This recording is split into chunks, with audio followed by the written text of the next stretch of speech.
আল্লাহ গল্প কেন বললেন কোরআনে এবং শ্রেষ্ঠ গল্প করে আল্লাহ তাআলা স্টেটমেন্ট দিলেন আহসানুল কসাস, সবচেয়ে শ্রেষ্ঠ গল্প ইউসুফের গল্প। কারণ কি? কারণ গল্প মানুষকে আকৃষ্ট করে। গল্প মানুষকে কি করে? আকৃষ্ট করে। অনেক সময় দেখা যায় যে আমরা যখন তাত্ত্বিক কথা বলি মানুষ হাই তোলে, কেউ এদিক সেদিক তাকায়, একটা জীবনী জীবনী ভাব। কিন্তু যখন ঘটনা বলি, একটা গল্প যখন শুরু করি তখন একেবারে নড়ে চড়ে বসে সবাই, মানে কি হইলো দেখি, শেষ পর্যন্ত কোথায় যেয়ে ঠেকে। তো এই জন্য আল্লাহ তাআলা মাঝে মাঝে আমাদেরকে গল্প শুনিয়েছেন। ইহুদিদের কাছ থেকে, মদিনা ইহুদিদের কাছ থেকে একটা প্রশ্ন শিখে আসছিল কুরাইশরা। ওই প্রশ্নটা রাসূল সাল্লাল্লাহু আলাইহি ওয়াসাল্লাম করেছিল যে বনি ইসরাইলের, হে মুহাম্মদ, বনি ইসরাইলের লোকেরা তো থাকতো কানাআনে, মানে প্যালেস্টাইনে, তো বনি ইসরাইল মিশরে আসলো কিভাবে? তুমি যদি সত্য নবী হও বলো। আবার কেউ কেউ বলেছিল যে ইউসুফ আলাইহিস সালাম, ইয়াকুব আলাইহিস সালাম, ওনারা থাকতো প্যালেস্টাইনে, ওনারা মিশরে আসলো কি করে বলো। আবার সাহাবারা মাঝে মাঝে মক্কায় বলতেন, ইয়া রাসূলুল্লাহ, শুধু জান্নাত জাহান্নামের আয়াত, আখিরাতের আয়াত, তাওহীদ শিরকের আয়াত, এগুলো আমাদেরকে বলা হয়, কোনো ঘটনা কোরআনে বলা হয় না কেন? আমাদেরকে যদি একটা ঘটনা শোনাতেন আমরা ইন্সপায়ার্ড হতাম। এই চাহিদা, এই প্রশ্নগুলোর আলোকে আল্লাহ তাআলা অ্যান্সার হিসেবে সূরা ইউসুফকে নাজিল করেছেন। তাহলে শোনো, আহসানুল কসাস, একটা গল্প কত মাধুর্যময় হতে পারে শোনো। এবং এর মধ্যে দিয়ে আল্লাহ তাআলা বলেছেন বনি ইসরাইল কিভাবে প্যালেস্টাইন থেকে ইজিপ্টে মাইগ্রেট করলেন। এভাবে অনেক নবীদের ঘটনা আল্লাহ তাআলা কোরআনে আমাদেরকে শুনিয়েছেন। আল্লাহ তাআলা বলছেন রুসুলান ক্বাদ ক্বাসাসনাহুম আলাইকা মিন ক্বাবলু ওয়া রুসুলাল লাম নাকসুসহুম আলাইক। অনেক নবীর ঘটনা হে নবী আপনাকে আমি শুনিয়েছি, আবার অনেক নবীর ঘটনা আমি শোনাইনি। তো যেগুলো আমি শুনিয়েছি এগুলো আবার আপনি আপনার উম্মতদেরকে শোনান। ফাকসুসিল ক্বাসাসা লাআল্লাহুম ইয়াতাফাক্কারুন। আপনি এই কিচ্ছাগুলো, ঘটনাগুলো আপনার উম্মতকে শোনান যাতে করে তারা চিন্তাশীল হতে পারে। তাহলে এটা হচ্ছে ইন্ট্রোডাক্টরি ডিসকাশন, প্রাথমিক কথা, যে গল্প মানুষকে আকৃষ্ট করতে পারে, এজন্য গল্প মানুষের মনে দাগ কাটে, এবং একটা গল্প কত পাওয়ারফুল হতে পারে, নান্দনিক হতে পারে, এটা এই সূরার মধ্য দিয়ে আল্লাহ তাআলা আমাদেরকে বুঝিয়েছেন। আমরা কিন্তু প্রায় মহামানবদের গল্প শোনাই, সফল মানুষদের গল্প শোনাই। মিডিয়াতে মাঝে মাঝে দেখবেন যে কিছু প্রোগ্রাম করে যে সফল মানুষদের গল্প। তো গল্পগুলো কেন বলে? তাদের সফলতার গল্প শুনলে নিজেরও সফল হতে মনে চায়, মানুষ মোটিভেটেড হয় সফল মানুষের স্টোরি শুনলে। এখানে আপনারা অনেক ব্যবসায়ী আছেন, জীবনের শুরুটা ছিল অনেক কষ্টের, তাই না? একটা সময় পাড়ি দিয়ে এখন very big business magnate in Kuala Lumpur, মাশাআল্লাহ, অনেক বড় ব্যবসায়ী। তা আপনার হিস্ট্রিটা যদি আমাদের সাথে শেয়ার করেন, গল্পটা যদি বলেন, তখন আমরা অনুপ্রাণিত হব। এজন্য আল্লাহ তাআলা কোরআনে আমাদেরকে গল্প শোনান। তো এই সূরা থেকে আমরা কি কি শিখি? প্রথম যে লেসনটা আমরা শিখি সেটা হচ্ছে, যেহেতু আমি একেবারে ক্রিম লেসনগুলো আপনাদের সামনে আনবো, পুরো সূরাটা কভার করা তো সম্ভব হবে না। প্রথম লেসন হচ্ছে সূরাতে ইউসুফ থেকে যে স্বপ্ন কারোর সাথে শেয়ার করতে নেই। স্বপ্ন যেটা মানুষ ঘুমিয়ে ঘুমিয়ে দেখে, এটাও স্বপ্ন। আবার আরেকটা আছে যেটা মানুষকে ঘুমাতে দেয় না, ওইটাও স্বপ্ন। স্বপ্ন যেটা মানুষ ঘুমায় দেখে, এটাও স্বপ্ন। আবার যেটা পাবার আকাঙ্ক্ষা মানুষকে ঘুমাতে দেয় না, ওইটাও কি? স্বপ্ন। ওটার ভিশন বলে। এই দুইটার একটাও কারোর সাথে শেয়ার করতে নেই। ঘুমের স্বপ্নও শেয়ার করবেন না, আর আপনার যে লং ভিশন ওইটাও শেয়ার করবেন না কারোর সাথে। এটা হচ্ছে প্রথম লেসন, স্বপ্ন শেয়ার করতে নেই। ছোট্ট ইউসুফ আলাইহিস সালাম স্বপ্ন দেখলেন 11টা তারা, চাঁদ, সূর্য ওনাকে সেজদা করতেছে। এই স্বপ্ন দেখি তার বাবার সাথে শেয়ার করলেন, ইয়াকুব আলাইহিস সালামের সাথে। ইয়াকুব আলাইহিস সালাম বললেন, লা তাকসুস রুইয়াকা আলা ইখওয়াতিকা ফায়াকিদু লাকা কাইদা। ইউসুফ, তুমি আমাকে বলেছো ভালো, কিন্তু তোমার ভাইদের বলতে যেও না আবার, তাহলে তারা তোমার প্রতি কি করবে? জেলাসি করবে, ষড়যন্ত্র করবে। আর নি'মাতু মাহসুদা, এটা পৃথিবীর চিরাচরিত নিয়ম। আপনি যদি কোনো ব্লেসিংস পান আল্লাহর পক্ষ থেকে, অন্যদের চেয়ে আপনি একটু ডিফারেন্ট হন, আপনার অনেক কিছু থাকে, এটা সবার ভালো লাগবে না। আপনার ভালো জিনিস সবার ভালো লাগবে না। আপনার এই ভালো জিনিসের কারণে অনেকে আপনাকে ঘৃণা করবে। সো স্পেশালি যদি কোনো ভালো স্বপ্ন দেখেন, অ্যাট দ্য সেম টাইম খারাপ স্বপ্ন যদি দেখেন, এটা আপনি শেয়ার করবেন না কারোর সাথে। কারণ স্বপ্ন এটা কেবলমাত্র মন মস্তিষ্ক প্রসূত কোনো বিষয় না। মুমিন জীবনে এটা অনেক অর্থবহ। মাঝে মাঝে স্বপ্নের মাধ্যমে আল্লাহ মানুষকে বার্তা দেয়, ইলহাম পাঠায় স্বপ্নের মধ্য দিয়ে। এজন্য বিজ্ঞ, প্রাজ্ঞ, শুভাকাঙ্ক্ষী কাউকে শেয়ার করা যায়। যার জ্ঞান নেই বা ব্যক্তিগত জীবনে পাপী, ভালো মানুষ নয় বা হিংসুক টাইপের, এদের কাউকে আপনার কখনো স্বপ্ন শেয়ার করবেন না। ভালো স্বপ্ন দেখলে শুকরিয়া করবেন আল্লাহর, আলহামদুলিল্লাহ। আল্লাহ কবুল করো। খারাপ স্বপ্ন দেখলে পানাহা চাবেন আল্লাহর কাছে। সুনানে তিরমিজিতে একটা বাব আছে, একটা চ্যাপ্টার, বাব লা তাকুসুর রুইয়া ইল্লা আলা আলিম আও নাসিহ। ভালো আলেম অথবা শুভাকাঙ্ক্ষী ছাড়া স্বপ্ন কাউকে বলতে যেও না, এই অনুচ্ছেদের নাম। এরপর এর কারণটা কি? কারণটা হচ্ছে ফাইন্না রুইয়া তাকাউ আলা মা তুআব্বার। স্বপ্নের ব্যাখ্যা যেমনটা করা হয় তেমনটাই হয়। আপনি একটা স্বপ্ন দেখলেন, একজনকে একটা বললেন, সে হুট করে একটা ব্যাখ্যা দিয়ে দিল, ওইটাই হয়ে যাবে। এটা আপনার জন্য ভয়ঙ্কর হয়ে যেতে পারে। লা ইউহাদ্দিসু বিহা ইল্লা লাবিবান আও হাবিবা। আপনার শুভাকাঙ্ক্ষী, আপনার বন্ধু, আপনার ভালো চায়, এদেরকে বলতে পারেন। কিন্তু যার এই ব্যাপারে জ্ঞান নেই, হুটহাট করে ব্যাখ্যা করবে, এরকম কাউকে বলা যাবে না। কারণ যেমন ব্যাখ্যা করা হবে তেমনটা হবে। ইউসুফ আলাইহিস সালাম ভালো স্বপ্নের ব্যাখ্যা জানতেন, ইয়াকুব আলাইহিস সালাম ভালো স্বপ্নের ব্যাখ্যা জানতেন, আল্লাহ রাসূল সাল্লাল্লাহু আলাইহি ওয়াসাল্লাম ভালো স্বপ্নের ব্যাখ্যা জানতেন। আবু বকর রাদিয়াল্লাহু তাআলা আনহু সাহাবীদের মধ্যে সবচেয়ে ভালো স্বপ্নের ব্যাখ্যা জানতেন। ইভেন রাসূল সাল্লাল্লাহু আলাইহি ওয়াসাল্লাম মাঝে মাঝে স্বপ্ন দেখে আবু বকরকে বলতেন, দেখি ব্যাখ্যা করো তো তুমি। তাবিঈদের মধ্যে মুহাম্মদ ইবনে সিরিন খুব ভালো স্বপ্নের ব্যাখ্যা জানতেন। এক লোক এসে মুহাম্মদ ইবনে সিরিনকে বলল যে আমি দেখলাম আমার ছেলে পানি খেতে খেতে পেটটা এত বড় হয়ে গেছে। এই একই স্বপ্ন আরেকটা লোকও দেখলো, দেখে এক মূর্খের কাছে জিজ্ঞেস করলো। সে বলল, সর্বনাশ, এত বড় পেট হয়ে গেছে, তোমার ছেলে তো মারা যাবে। ঠিকই কয়েকদিন পরে ছেলেটা মারা গেল। আর একই স্বপ্ন দেখে এই লোক মুহাম্মদ ইবনে সিরিনকে জিজ্ঞেস করেছেন, উনি বলেছেন যে তোমার ছেলে তো অনেক বড় আলেম হবে। ঠিক তাই হয়েছে, ওই ছেলে অনেক বড় আলেম হয়েছে। তো ফাইন্নার রুইয়া তাকাউ আলা মা তুআব্বার। স্বপ্নের ব্যাখ্যা তেমন হয় যেমন এটার ব্যাখ্যা করা হয়। রাসূল সাল্লাল্লাহু আলাইহি ওয়াসাল্লাম একবার স্বপ্নে দেখলেন যে তিনি, ওনাকে দুধ দেয়া হয়েছে, বাটিতে দুধ খাচ্ছেন, পরে আঙ্গুলের ফাঁক থেকে দুধ বেরোচ্ছে। এই সামান্য একটু দুধ রাসূল সাল্লাল্লাহু আলাইহি ওয়াসাল্লাম উমরে ফারুককে দিলেন। সাহাবারা বললেন, মাযা আউয়ালতা বিহি ইয়া রাসূলুল্লাহ, এটা তাওয়িল কি? তখন বললেন, আউয়ালতু বিহি আল ইলম, এটা দিয়ে আমি জ্ঞান বুঝিয়েছি। মানে উমরে ফারুকের আল্লাহ তাআলা অনেক জ্ঞান দিবে। স্বপ্নে কেউ দুধ খাচ্ছেন, এটা আপনার জ্ঞানের প্রতীক। রাসূল সাল্লাল্লাহু আলাইহি ওয়াসাল্লাম স্বপ্নে দেখলেন লোকজন দাঁড়ানো, কারো গায়ের জামা এতটুকু, কারো এতটুকু, কারো হাঁটু পর্যন্ত, আর উমরে ফারুক জামা একেবারে টেনে হিচড়ে যাচ্ছে। তো সাহাবারা বললেন, মাযা আউয়ালতু বিহি ইয়া রাসূলুল্লাহ, এই স্বপ্নের তাওয়িল কি, ব্যাখ্যা কি? রাসূল সাল্লাল্লাহু আলাইহি ওয়াসাল্লাম বললেন, আউয়ালতু বিহি আদ-দীন আত-তাকওয়া, এটা দ্বারা আমি দিনদারি বুঝিয়েছি। মানে উমরে ফারুকের দিনদারি অনেক বেশি। স্বপ্নে কেউ ছোট জামা দেখলে তার দিনদারি কমতেছে, এটার একটা আলামত। তো এই জন্য হুট করে স্বপ্নের কথা কাউকে শেয়ার করতে নেই। রাসূল সাল্লাল্লাহু আলাইহি ওয়াসাল্লাম ফজরের সালাতের পরে মসজিদে নববীতে সালাম ফিরিয়ে সাহাবাদের দিকে মুখ ফিরিয়ে বসতেন, তাসবিহ পড়তেন, এরপর জিজ্ঞেস করতেন, হাল রাআ আহাদুম মিনকুম আল বারিহাতা রুইয়া, গত রাতে কেউ কোনো স্বপ্ন টপ্ন দেখেছে নাকি? তো তখন সাহাবারা এই স্বপ্ন বলতেন, রাসূল সাল্লাল্লাহু আলাইহি ওয়াসাল্লাম ব্যাখ্যা করতেন। সুবহানাল্লাহ, কত সৌভাগ্যবান ছিলেন তারা। তাহলে স্বপ্ন বলা যাবে নাকি কাউকে? শুধু মুরাদ ভাই বলবে না, বাকিরা বলবে? স্বপ্ন বলবেন কাউকে না। খুবই শুভাকাঙ্ক্ষী, আপনার একেবারে ক্লোজ ফ্রেন্ড, তাকে বলতে পারেন। আর অনেক বড় আলেম যিনি ভালো ব্যাখ্যা করতে পারবেন, আপনাকে গাইড করতে পারবেন, তাকে বলবেন। এছাড়া বলা যাবে না। আর খারাপ স্বপ্ন তো বলাই যাবে, আল্লাহ তাআলার কাছে পানা চাইতে হবে। তাহলে ঘুমিয়ে ঘুমিয়ে যেটা দেখি এটা কারোর কাছে বলা যাবে না।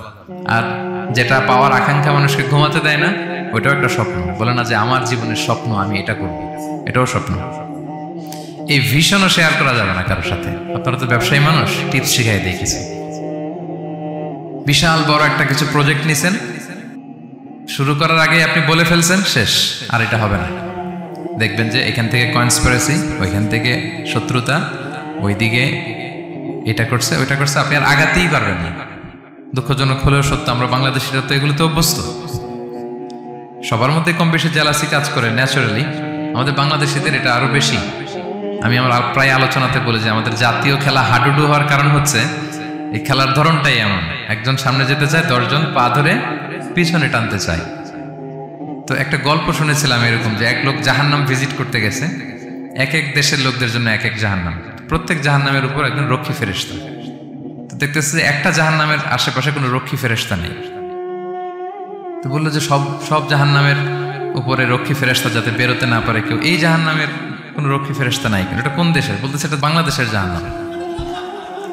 কেউ যদি কোনো রকম বেরোইতে যায়, বাকিরা টেনে আবার ঢুকায় ফেলবে, বেরোয়া যাবে না এখান থেকে। তো এটা নাকি বাংলাদেশের জাহান্নাম।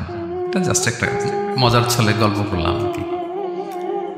আপনি আপনার ভিশন শেয়ার করলে বিপদে পড়ে যাবেন। আপনি প্রপার হোমওয়ার্ক করবেন, গ্রাউন্ড ওয়ার্ক করবেন, কাউন্সেলিং করবেন, প্রজেক্ট দাঁড় করাবেন, লঞ্চিং প্রোগ্রামের দিন সবাইকে জানাবেন। সব রেডি, এবার আর কেউ কিছু করতে পারবেন, এটা দাঁড়ায় গেছে, সব রেডি আমার। লঞ্চিং জাস্ট একটা ফর্মালিটিস, তারপরে আমার কাজ শুরু হবে। কিন্তু আপনি আগেই যদি সবাইকে জানায় ফেলেন, হবে এটা? হবে না। এটা হচ্ছে 1 নম্বর লেসন, স্বপ্ন শেয়ার করতে নেই। এই লেসনটাকে ক্লিয়ার রে ভাই এবং বোনেরা? আচ্ছা, মুভিং অন, 2 নম্বরে চলে যাই। সূরা ইউসুফের 2 নম্বর লেসন হচ্ছে চরিত্র হচ্ছে মানব জীবনের সবচেয়ে দামি সম্পদ, আপনার ক্যারেক্টার। আমরা ছোটবেলায় পড়েছি না যে when money is lost nothing is lost, health is lost something is lost, character is lost, সব শেষ। এটা অনেক দামি সম্পদ। সো এই মোরাল স্ট্যান্ডার্ড বা আপনার এথিক্স, এটাতে কোনো কম্প্রোমাইজ করা যাবে না। চরিত্র শেষ তো সব শেষ। বিশেষ করে যুবক ভাইয়েরা, আপনারা অনেক যুবক আছেন এখানে দেখতে পাচ্ছি। এই চারিত্রিক উন্নত চরিত্র, এটা আল্লাহ তাআলার কাছে অত্যন্ত প্রিয়। এবং যারা চরিত্র হেফাজত করতে চায়, যে যুবক, আল্লাহ তাআলা তাদেরকে সাহায্য করা নিজের জন্য অবধারিত করেছেন, তাকে হেল্প করা, যে নিজের চরিত্র বাঁচাতে চায়। রাসূল সাল্লাল্লাহু আলাইহি ওয়াসাল্লাম বলেছেন, সালাসাতুন হাক্কুন আলাল্লাহি আউনুহুম, 3 শ্রেণীর ব্যক্তিকে সাহায্য করা আল্লাহ নিজের উপর আবশ্যক করেছেন। এর মধ্যে এক শ্রেণী হচ্ছে ওয়ান্নাকিহ আল্লাযী ইউরিদুল আফাফ, এমন যুবক যে বিয়ে করে নিজের চরিত্র হেফাজত করতে চায়। সেম গোস টু ফিমেল, নারীদের ক্ষেত্রেও একই কথা। প্রত্যেকের ক্ষেত্রে, যুবক যুবতী প্রত্যেকের জন্যই তার চরিত্রটা তার জীবনের সবচাইতে দামি সম্পদ। এবং এটা হেফাজতের একমাত্র মাধ্যম হচ্ছে বিয়ে। বিয়ে হচ্ছে আমাদের চরিত্র হেফাজতের রক্ষা কবচ। এবং রাসূল সাল্লাল্লাহু আলাইহি ওয়াসাল্লাম যুবক যুবতীদেরকে উদ্দেশ্য করে বলেছেন যে ইয়া মা'আশারাশ শাবাব, হে যুবক যুবতীরা, মান ইসতাতা মিনকুমুল বাআতা ফালিয়াতাযাওয়াজ, তোমাদের যাদের সক্ষমতা আছে তোমরা বিয়ে করে ফেলো। টাইমলি ম্যারেজ আমরা সবসময় বলি, সময় মতো করতে হবে। ফাইন্নাহু আগাদ্দু লিল বাসার, বিয়ে করলে দৃষ্টি সংযত হয়। ওয়া আহসানু লিল ফারাজ, প্রাইভেটস এটা হেফাজতে থাকে, লজ্জাস্থান। ওমান লাম ইয়াস্তাতি', যদি কারো সক্ষমতা না থাকে, ফাআলাইহি বিস-সাওম, সে যেন রোজা পালন করে। ফাইন্নাহু লাহু বিজা, এটা তার জন্য ঢাল স্বরূপ। তাহলে অন টাইমে ম্যারেজের কথা রাসূল সাল্লাল্লাহু আলাইহি ওয়াসাল্লাম আমাদেরকে বলেছেন। এবং এই যৌবন এটা কিন্তু একটা হিউজ এনার্জি। ইয়স, আপনাদের নামও তো দিয়েছেন কি Bangladeshi young business community Malaysia presents.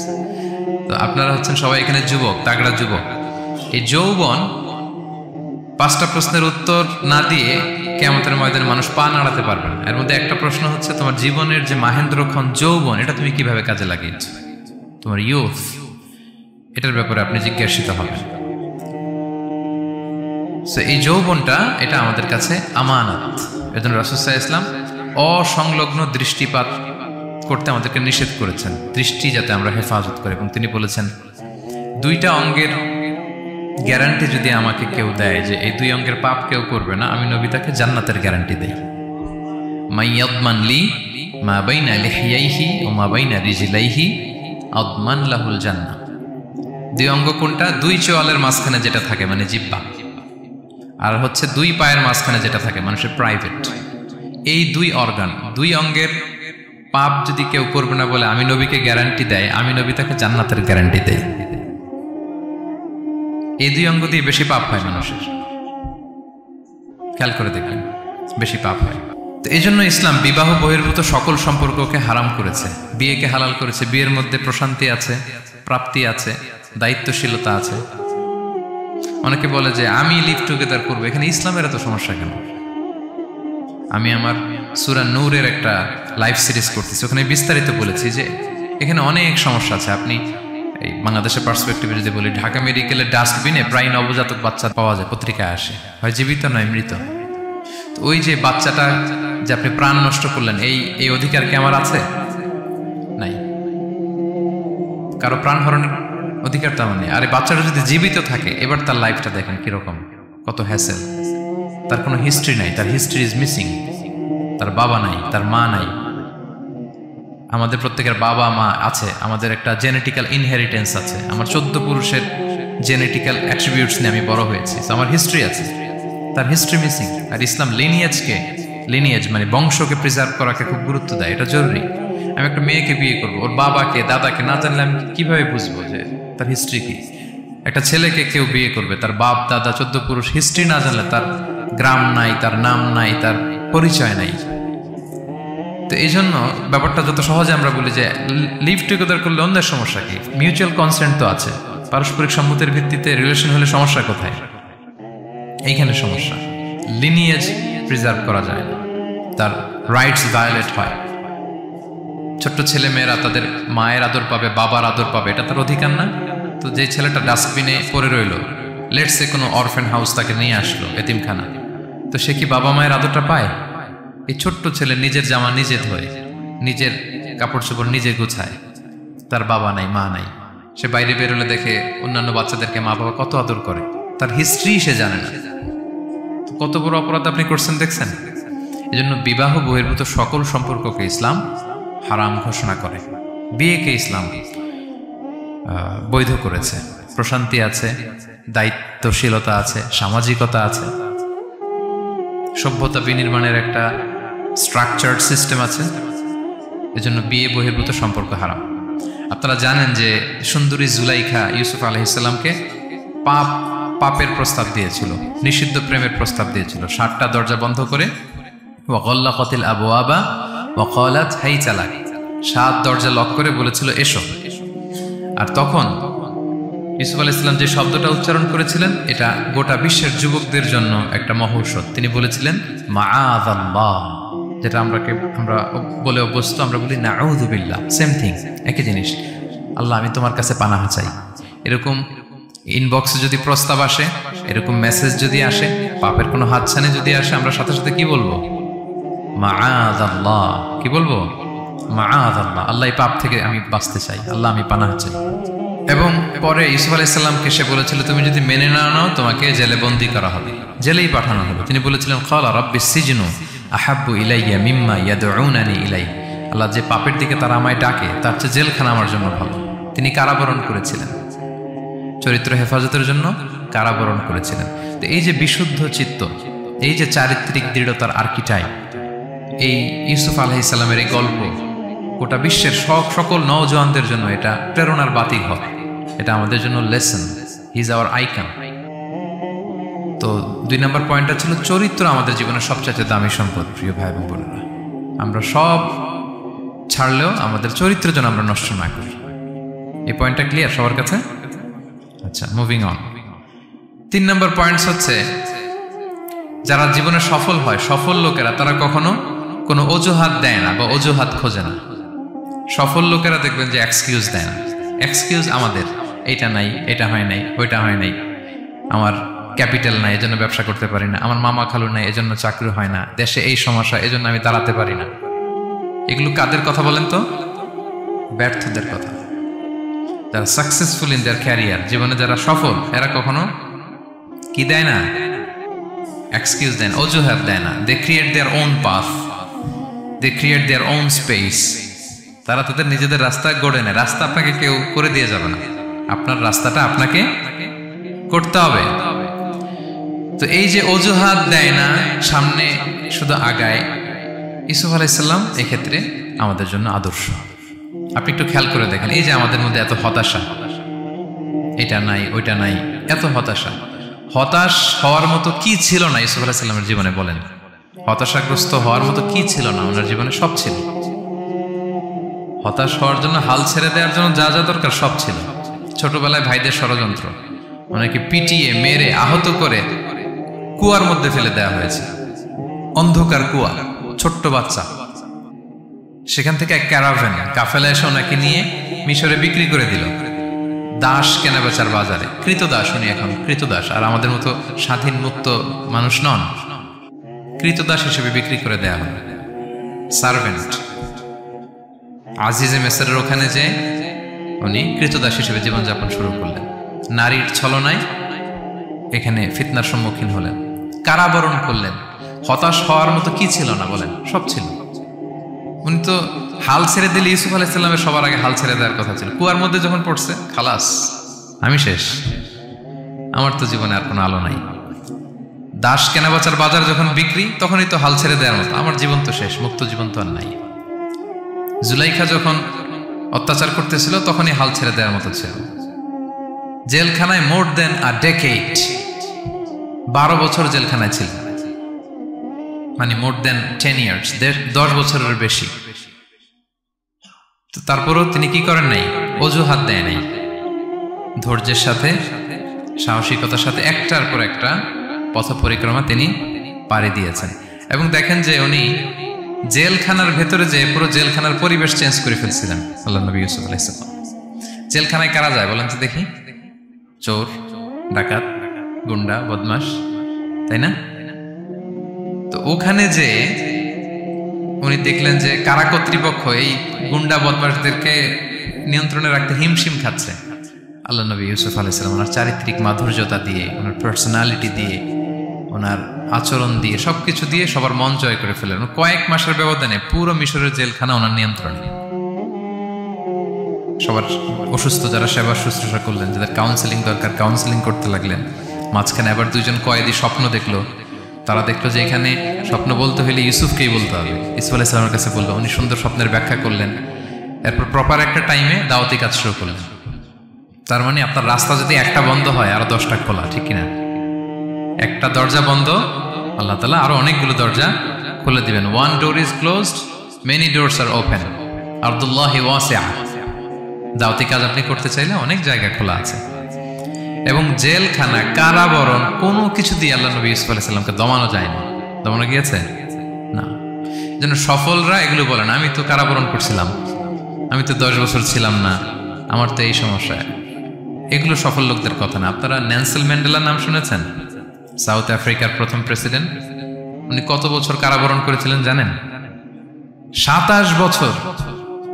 27 বছর উনি জেলখানায় ছিলেন। আজকে ওনার মৃত্যুর এত বছর পরেও কুয়ালালামপুরের এই ইফতার প্রোগ্রামে ওনার কথা আমরা স্মরণ করতেছি। কি সাকসেসফুল না? অত দূরে যাওয়ার দরকার নেই। আমি যদি এই দেশের দিকে তাকাই, what about the honourable prime minister Anwar Ibrahim? কয় বছর? প্রায় 8 বছর। পরে রয়্যাল পার্ডনে সব মিলাই টিলে 8 বছরের মতো উনি কারাজীবন কাটিয়েছেন। তো সফল হতে কোনো সমস্যা হয়েছে? Now he is the prime minister of Malaysia. সুবহানাল্লাহ। মিশরে যখন আমরা ছিলাম আমরা দেখেছি যে অনেক ইসলামিক মুভমেন্টের বড় বড় নেতৃবৃন্দ, কেউ 15 বছর, কেউ 20 বছর জেলখানায়, দমাতে পারেনি তাদেরকে। সো সফলদেরকে দমানো যায় না। এবং তারা এক্সকিউজ দেয় না, অজুহাত দেয় না, এটার কারণে পারি না, ওটার কারণে পারি নাই। তারা নিজের রাস্তা নিজে তৈরি করে। এই লেসনটা আমরা পেলাম। 4 নাম্বার হচ্ছে বিলিভার্স আর অলওয়েজ অপটিমিস্টিক। বিশ্বাসীরা সবসময় আশাবাদী হয়, অলওয়েজ অপটিমিস্টিক, হাল ছেড়ে দেয় না। মুমিন কখনো হতাশ হয় না, মুমিন কখনো হাল ছেড়ে দেয় না। মুমিন ভরসা রাখে একজনের উপর, তিনি কে? আল্লাহ তাআলার উপর। সবসময় বিশ্বাসীরা তারা ভরসা রাখে। এবং সূরা ইউসুফে এটা শিক্ষা আমরা পাই। ইয়াকুব আলাইহিস সালাম ওনার ছেলেদেরকে বলেছিলেন যে লা তাইয়াসু মির রাহিল্লাহ ইন্নাহু লা ইয়াইয়াসু মির রাহিল্লাহি ইল্লাল কওমুল কাফিরুন। তোমরা আল্লাহর রহম থেকে নিরাশ হও না। আল্লাহর রহম থেকে নিরাশ হবে না। আল্লাহর রহম থেকে তারাই নিরাশ হয় যারা অবিশ্বাসী, যারা কাফির। হাল ছেড়ে দেওয়া যাবে না প্রিয় ভাইরা। এবং উনি প্রথমে ওনার ছেলে ইউসুফকে হারালেন, তারপরে বানিয়ামিনকে হারালেন। এরপর অন্যান্য ছেলেরা মিশরে চলে গেল শস্য আনার জন্য। তারপরে উনি আশা ছাড়েননি। উনি বলেছেন ফাসাবরুন জামিল, যে কোনো পরিস্থিতিতে আমি ধৈর্য ধারণ করছি। আসাল্লাহু আইয়াতিয়ানি বিহিম জামিআ, এবং আমি আশাবাদী যে আল্লাহ সবাইকে আমার কাছে ফিরিয়ে দিবেন একদিন। সবাই ওনার পাগল বলতো। কি বলেন আপনি? বয়সের ভারে নুজ্জ হয়ে আপনি পাগলের মতো বলতেছেন ইউসুফ ইউসুফ ইউসুফ। কোথায় সেই ইউসুফ? ওকে তো নেকড়ে খেয়ে ফেলেছে। কারণ ইউসুফের ভাইয়ের একটা গল্প সাজিয়েছিল। সন্ধ্যাবেলা এসে বলেছিল, বাবা আমরা তো খুব যত্নবান ছিলাম, কিন্তু নেকড়ে বাঘ তো খেয়ে ফেলেছে ইউসুফকে। তো উনি ইউসুফ আলাইহিস সালামের জামাটা হাতে নিলেন। হাতে নিয়ে দেখে ওরা আবার একটা বকরি জবাই করে এটা রক্ত মাখায় নিয়ে আসছিল জামাতে। তো উনি বললেন যে ইউসুফকে কোন নেকড়ে খেলো যে ইউসুফকে খেয়ে ছিন্ন বিচ্ছিন্ন করে ফেললো, আমার ইউসুফের জামার মধ্যে তো কোনো আঁচল লাগলো না, জামার তো ডানে বাঁয়ে কোথাও ছিঁড়া দেখতে পাচ্ছি না, শুধু রক্ত। এ কেমন নেকড়ে বাঘ? ইউসুফকে খেয়ে ফেললো কিন্তু ইউসুফের জামা ছিঁড়ল না। আপনারা জানেন যে জুলাইখা যখন ইউসুফ আলাইহিস সালামকে জোর করে পেতে যাচ্ছিল, আল্লাহ নবী ইউসুফ আলাইহিস সালাম চরিত্র বাঁচানোর জন্য দৌড় দিলেন ইলা নাহিয়াতিল বাব, দরজার দিকে, আর আল্লাহ তাআলা দরজা খুলে দিতে লাগলেন। সপ্তম দরজার সামনে এসে জুলাইখা ইউসুফ আলাইহিস সালামকে পেছন থেকে ধরে ফেললেন। ধরে যখন টান দিলেন পিছনে জামা ছিঁড়ে গেল। তো সামান্যই জোরাজোরিতে জামা ছিঁড়ে যায়, আর একটা নেকড়ে একটা মানুষকে চিড়ে কুটে খাবে, তার জামা ছিঁড়বে না? ছিঁড়বে। ওই জামা দেখেই উনি আন্দাজ করে ফেলছেন যে এটা মিথ্যা কথা, আমার ইউসুফকে নেকড়ে বাঘ খায়নি। এই যে অপরাধীরা যখন অপরাধ করে তারা সব আলামত মুছতে পারলো, একটা আলামত বাকি থেকে যায়। কোনো না কোনো আলামত থাকবে যেটা রেশ ধরে সিআইডিরা, ক্রিমিনাল ইনভেস্টিগেশন ডিপার্টমেন্টের লোকেরা তারা অপরাধীকে শনাক্ত করে ফেলে। তো ছোটবেলায় ইউসুফ আলাইহিস সালামকে হারালেন, এরপরে বানিয়ামিনকে হারালেন, এরপরে ছেলেরা গেল শস্য আনতে, কেউ নাই ওনার পাশে। কিন্তু উনি বললেন যে আমি বিশ্বাস করি, আমি আশাবাদী। উনি বলেছিলেন আমি আশাবাদী যে আল্লাহ তাআলা সবাইকে একদিন আমার কাছে ফিরিয়ে দেবেন, এবং তাই হয়েছে। সবাইকে আল্লাহ তাআলা ওনার কাছে এনে দিয়েছিলেন এবং ওনারা সবাই মিশরে চলে গিয়েছিলেন। এক মহা পুনর্মিলন হয়েছিল পিতা পুত্রের সেদিন, দীর্ঘ প্রায় 30-40 বছর পর। তো এই জন্য আমরা সবসময় আশাবাদী থাকবো, optimistic, never be pessimistic, try to B optimistic always. সবসময় আপনি আশাবাদী হবেন। রাসূল সাল্লাল্লাহু আলাইহি ওয়াসাল্লাম সবসময় আশাবাদী থাকতেন। যে কোনো একটা দিকে নেগেটিভিটি থাকবে, পজিটিভিটি থাকবে, আপনি কোনটা নেবেন? পজিটিভটা আপনি নেবেন। একটা উদাহরণ আছে না, যে এরকম একটা গ্লাসের অর্ধেক যদি পানি থাকে, কেউ দেখে অর্ধেক খালি, কেউ দেখে অর্ধেক পানি ভর্তি, তো আপনি অর্ধেক যে পানি ভর্তি ওইটা খেয়াল করবেন, আশাবাদী হবেন। আশাবাদী লোকদেরকে আল্লাহ তাআলা পছন্দ করে। নিরাশ হয় যারা কাফির, অবিশ্বাসী তারা। আর শয়তানের সবচেয়ে বড় মিশন হচ্ছে আমাদেরকে হতাশ বানানো। আমাদেরকে কি বানানো? সে আমাদেরকে হতাশ বানাইতে পারলে সে সাকসেসফুল। সে আমাদেরকে বোঝাতে থাকে এত পাপ করেছিস, আল্লাহ কি তোরে মাফ করবে? মনে হয় করবে না। এত পাপ হয়ে গেছে, এত অন্যায় হয়ে গেছে, মনে হয় আল্লাহর পাপ মাফ করবে না। যা হয়েছে হয়েছে, আরেকটু কর, আরেকটু এনজয় করতে থাকে, আরেকটু গা ভাসায় দে পাপের সাগরে। এরকম আপনারে প্রভোগ করতে থাকে সে। আপনাকে আশাবাদী হতে দেয় না যে না, আমি পাপ যতই করি, আমার পাপ যত বড় হোক, আল্লাহর রহমতের দরিয়া তার চাইতেও বড়। এটা ভাবতে দেয় না শয়তান। আমাদের বারবার বারবার নিরাশ করতে থাকে। নিরাশ যদি আমাদেরকে করতে পারে, শয়তান সফল। শয়তান সবসময় আমাদেরকে নিরাশ করতে চায়, ভয় দেখায়। তুমি যেই পাপ করেছো আল্লাহ তো মাফ করবে না, এত বড় পাপ তো আল্লাহর কাছে ক্ষমা হবে না। সো আমরা যেন আশাবাদী হই, আমরা যেন হতাশার সাগরে ডুবে না যাই, অপটিমিস্টিক যেন হই সম্মানিত ভাইরা। এবং ইউসুফ আলাইহিস সালাম কিন্তু এক্ষেত্রে আমাদের জন্য আদর্শ। তিনি আশাবাদী ছিলেন এবং শেষ পর্যন্ত লড়াই করে গিয়েছেন, নিরাশ হওয়া যাবে না। এই পয়েন্টটা ক্লিয়ার সবার কাছে? 5 নম্বর লেসন হচ্ছে, আপনি যদি বড় কোনো কাজ করতে চান, আপনার বড় প্ল্যান লাগবে, যেটাকে আমরা মাস্টার প্ল্যান বলি। বড় কিছু করতে হলে মাস্টার প্ল্যান লাগে এবং আপনার প্রপার ম্যানেজমেন্ট লাগবে। প্ল্যানিং ছাড়া পৃথিবীতে কিছু হয় না। প্ল্যানিং যে কোনো কাজে, যে কোনো ক্যারিয়ারে, যে কোনো প্রফেশনে প্ল্যানিং ছাড়া বড় কোনো কিছু হয় না। আপনি প্ল্যানিং করেন, হার্ডওয়ার্কিং করেন, সফলতা আপনাতেই এসে ধরা দেবে। এটা পৃথিবীর সুন্নাত। আপনি কাজ করবেন না, প্রচেষ্টা করবেন না, আল্লাহর উপর ভরসা করে রাখবেন, আল্লাহ আপনার বাঁচাবে? বলেন, চেষ্টা করতে হবে। তাওয়াক্কুলের মেকানিজমটা এরকম, আপনি আপনার সর্বোচ্চটুকুন চেষ্টা করবেন, সর্বোচ্চ চেষ্টা করে এরপরে কার উপর ভরসা করবেন? আল্লাহ তাআলার উপর। আপনারা কি জানেন বিষ্ণু সাল্লাল্লাহু আলাইহি ওয়াসাল্লাম যেদিন হিজরত করেছিলেন, ওই দিন বিশ্বনবী মানে কত ভাবে নিজেকে আড়াল রাখার চেষ্টা করেছিলেন। বিষ্ণু সাল্লাল্লাহু আলাইহি ওয়াসাল্লাম মাস্ক পরতেন না, কখনো মুখ খোলা থাকতো। ওই দিন মাস্ক করেছিলেন, মানে কাপড় দিয়ে মুখটা ঢেকে। আল্লাহ যখন বললেন আজ রাতে হিজরত হবে, রাসূল সাল্লাল্লাহু আলাইহি ওয়াসাল্লাম দুপুরবেলা বেরোলেন আবু বকরকে জানানোর জন্য। তিনি দুপুরবেলাও কখনো বেরোতেন না। ওয়াক্তাল কাইলুলা, এটা রাসূল সাল্লাল্লাহু আলাইহি ওয়াসাল্লামের বিশ্রামের সময় ছিল। বাদা যাহিরা, জোহরের পরে বিশ্রাম নিতেন। প্রচন্ড গরম, আরব দেশের লোকেরা বেরোতো না তখন, রাসূল সাল্লাল্লাহু আলাইহি ওয়াসাল্লাম বেরোতেন। ওই দিন তিনি ওই টাইমে বেরোলেন যাতে কেউ না দেখে, নাম্বার 1। নাম্বার 2, উনি সবসময় খোলা মুখে বেরোন। ওই দিন তিনি মুখ ঢেকে বেরোলেন যাতে দূর থেকে কেউ দেখলেও একটা গ্ল্যান্সে টের না পায় এটা মোহাম্মদ। নাম্বার 3, আবু বকর রাদিয়াল্লাহু তাআলার কাছে যেয়ে বলেন, আবু বকর, যারা ঘরে আছে একটু বের করো, খুব কনফিডেন্সিয়াল একটা কথা। আবু বকর বললেন, ইয়া রাসূলুল্লাহ, এটা তো আপনার পরিবার, মানে বিয়ে হয়ে গেছে অলরেডি আয়েশা রাদিয়াল্লাহু তাআলার সাথে, এখনো সংসার হয়নি, তো আপনার পরিবার, তারপর আসমা, এরা। বলছে আচ্ছা তাহলে ঠিক আছে। আবু বকর বললেন, ইয়া রাসূলুল্লাহ বলেন। আল্লাহ রাসূল বললেন, আল্লাইলা, সংক্ষেপে, মেসেজ কিন্তু সংক্ষেপে দিতে হয়। বললেন আল্লাইলা, আজ রাতে। তখন বললেন যে রাসূল আমি কি সাথে থাকবো? হ্যাঁ, সাথে থাকবে তুমি। তো আগে ইঙ্গিত পেয়ে অনেক আগেই একটা উটকে আবু বকর রাদিয়াল্লাহু আনহু ঘাস খাওয়াচ্ছিলেন, পানি খাওয়াচ্ছিলেন, নাদুস নুদুস করছিলেন। তো ওই রাতেই বের হয়ে গেলেন। এবার আবু বকর রাদিয়াল্লাহু আনহু কতটুকু প্ল্যান করলেন দেখেন। উনি ওনার ছেলে আব্দুল্লাহকে বললেন, তুমি মক্কার বাজারে, আমরা যে মিসিং, আমরা যে নাই, আজকে রাতে তো আমাদেরকে হত্যা করতে আসবে, কে কি বলতেছে এসে এই গারে সাউরে তুমি এসে বলে যাবা। এটা হচ্ছে আবু বকর রাদিয়াল্লাহু আনহুর প্ল্যানিং। এই যে প্ল্যানিং যে কত দরকার, বড় কাজের জন্য যে প্ল্যানিং লাগে।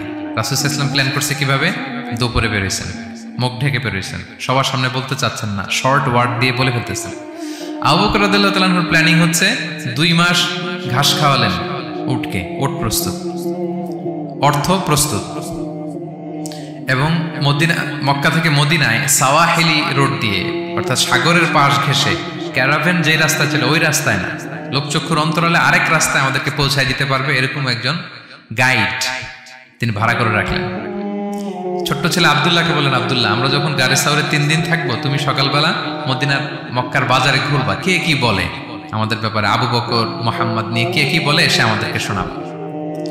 তো ছোট্ট ছেলে আব্দুল্লাহ যখন এই তথ্য দিয়ে যাবে, আব্দুল্লাহর ফুটপ্রিন্ট থাকবে না, বের হয়ে মরুভূমি দিয়ে হেঁটে গারে সাউর আবার হেঁটে, তো ফুটপ্রিন্টকেও ফলো করলে তো সোজা আল্লাহ রাসূল এবং আবু বকরের কাছে পৌঁছে যাবে।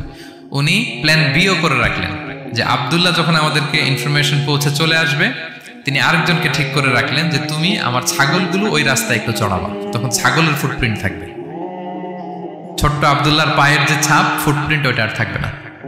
সুবহানাল্লাহ বিহামদি, কি প্ল্যান! ঠিকই আব্দুল্লাহ যেত, ফুটপ্রিন্ট পড়তো, এরপর তার রাখাল এসে ছাগল চড়াতো ওখানে, ফলে এখন শুধু ছাগল হাঁটার দাগ, ছোট্ট বাচ্চার আর দাগ নেই। এভাবে ওনারা হিজরত করেছেন, এরপরে তাওয়াক্কুল করেছেন আল্লাহর উপর। আর আমরা বলি যা করে আল্লাহ, আল্লাহর উপর তাওয়াক্কুল করলাম, এরকম বলি না? যা হবে হবে, এটা তাওয়াক্কুল হয়েছে?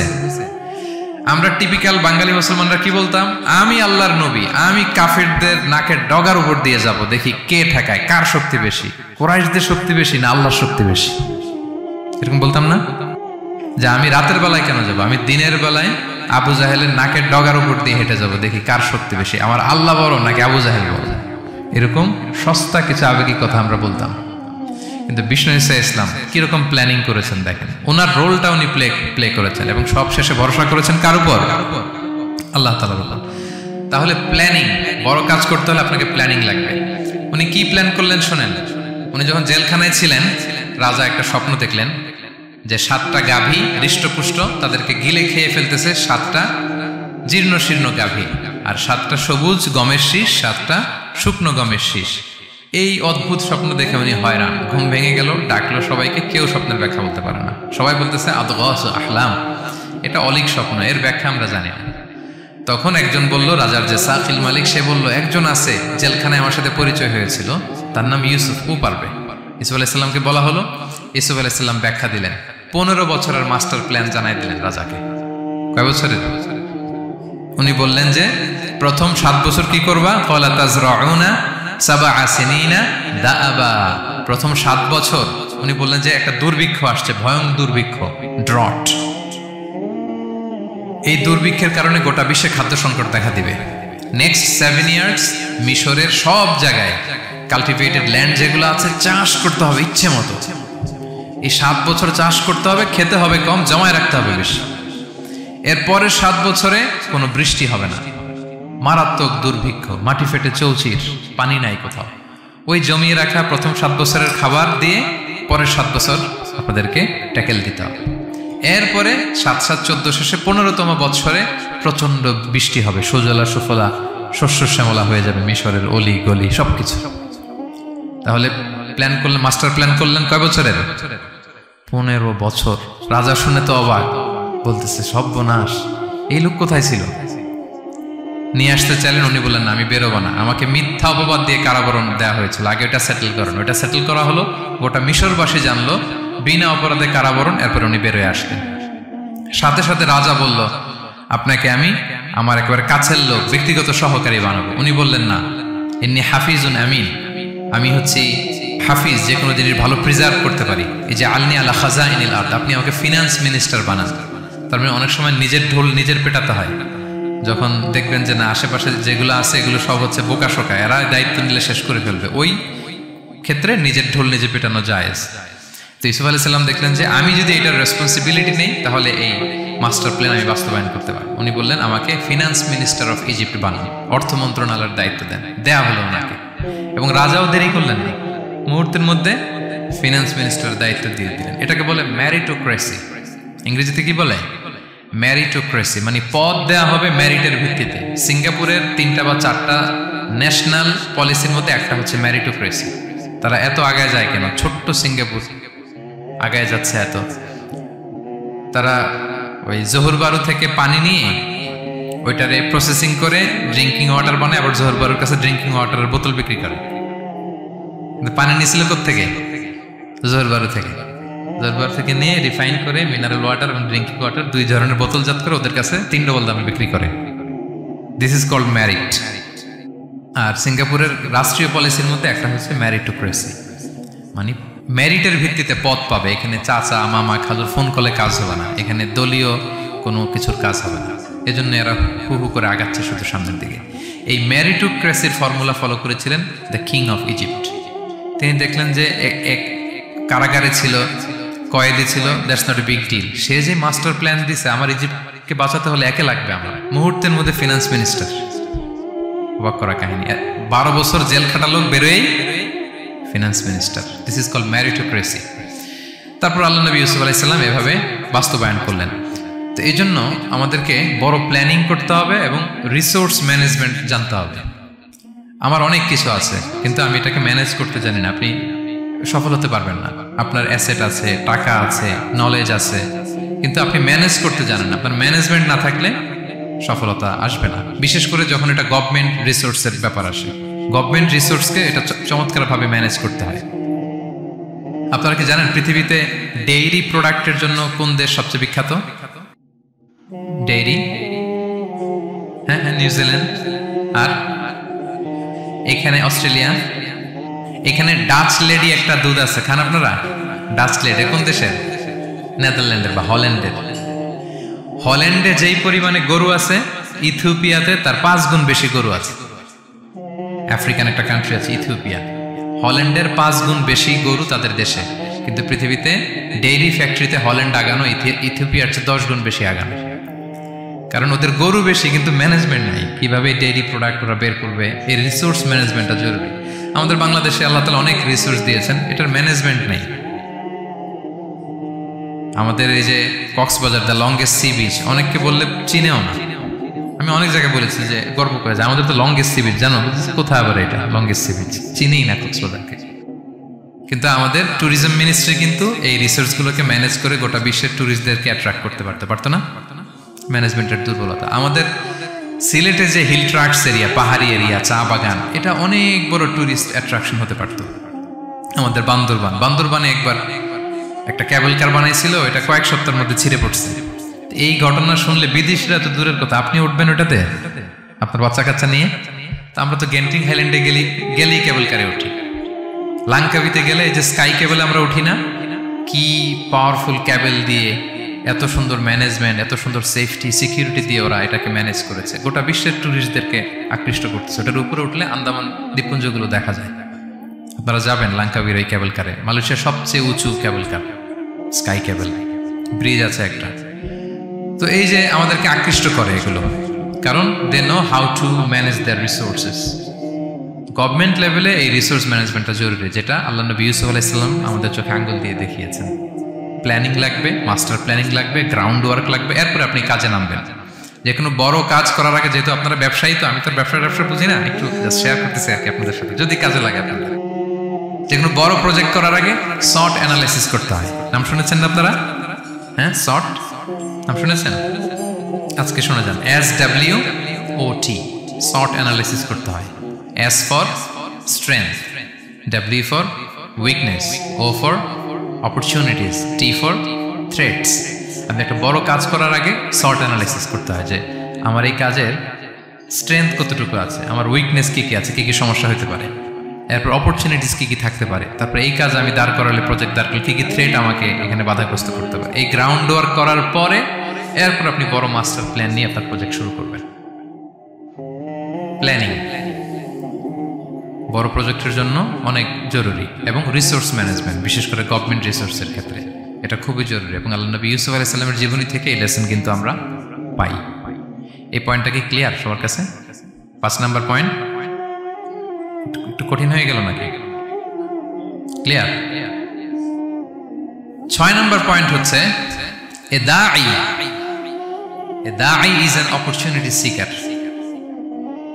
আল্লাহ নবী ইউসুফ আলাইহিস সালামের জীবনী থেকে আমরা শিখতে পারি যে একজন দাঈ হচ্ছে সুযোগ সন্ধানী, পজিটিভ অর্থে আর কি। যখন প্রপার টাইমিংটা হবে তখন সে দাওয়া দিবে, তখন সে তার মেসেজটা ড্রপ করবে, তখন সে তার বার্তাটা দিবে। কিন্তু এটা আমাদের দেশে খুবই ল্যাকিং। আমাদের দায়ীরা দেখা যায় যে মানে খুবই অসহনশীল, সহনশীলতা আমাদের দায়ীদের মধ্যে বাংলাদেশে কম। মাইক্রোফোন পেলেই ও কাফের, ও জাহান্নামী, ও বাতিল, সবাইরে জাহান্নামে পাঠায়, উনি একাই জান্নাতে যেতে চায়। তো সবাই একসাথে গেলে আরো মজা হইতো না বেশি? কি বলেন? হ্যাঁ, এখানে আপনারা কেউ নাই, আমি একা আসছি, ঘুরতেছি, খাচ্ছি, এটা কি ভালো লাগবে আমার? এই যে আপনারা সবাই আসতেছেন, গেট টুগেদার হচ্ছে, এটাই না আনন্দ। তো সবাইরে জাহান্নামে পাঠাই, আমি একা জান্নাতে গেলে এটা মজা হবে? তো এটা বোঝাবে কে ওনাদের? কথায় কথায় সে বাতিল, সে কাফির, সে গোমরা, আর উনি একাই শুধু ভালো। এটা দায়ীর বৈশিষ্ট্য নয়। আরব শায়েখরা বলেন যে নাহনু দুআত লাসনা কুদাত, আমরা দায়ী, আমরা জাজ নই।